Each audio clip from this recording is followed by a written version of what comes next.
Good morning for week 5. Glad you're with me this morning, those of you who choose to watch this. I want to apologize to you for an error that I made in the last module. Oops. Didn't mean to do it, but I did. And don't hesitate to call me or let me know if I make a mistake, because I'd rather correct it than confuse you, and also confuse me. That had to do with page 102 and 134. For modules 4 and 5, I don't care whether you turned in 102 for the 4th module or 134, I gave you credit.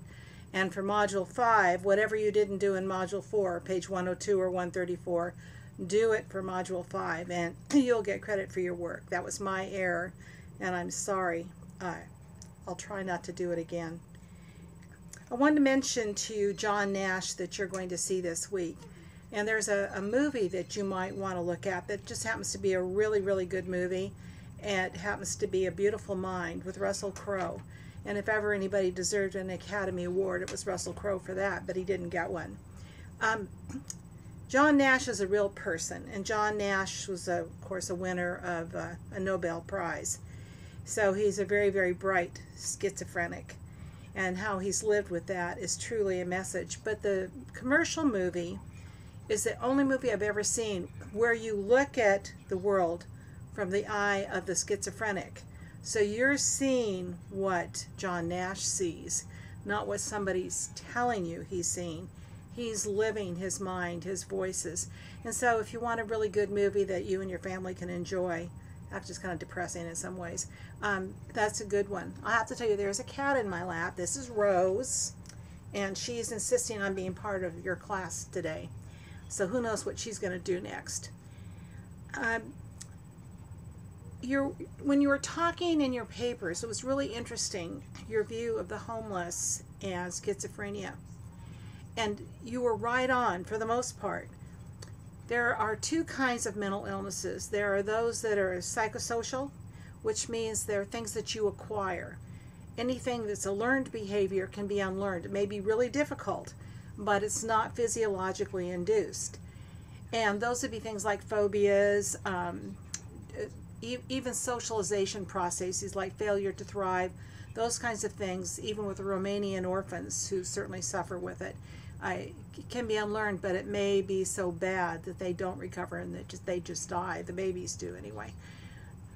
But when you take a look at the homeless, the majority of the homeless have something that's wrong. It's not that they're just deadbeats. It's not just because they can't find a job. It's that there are socialization issues that cause them a lot of problems of getting along in society. But schizophrenics get scared. They get panicked. They have problems when people confront them.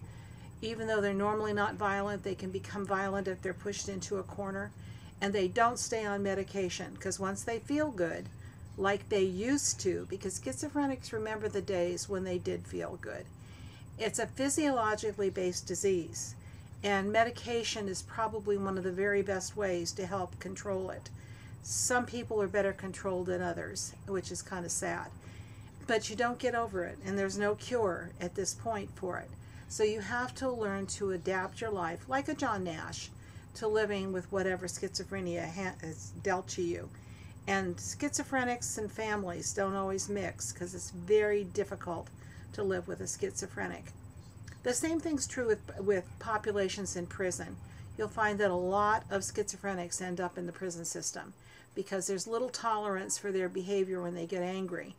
And law enforcement doesn't know they're schizophrenic and doesn't know not to push them when they do weird, strange things. And then they get arrested because they strike back, and they end up in our prison systems for being aggressive.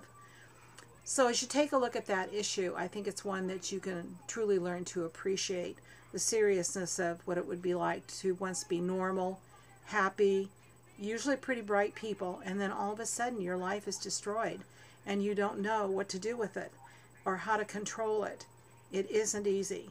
So as we look at that, that is something that's very much out there right now for people to look at and try to understand.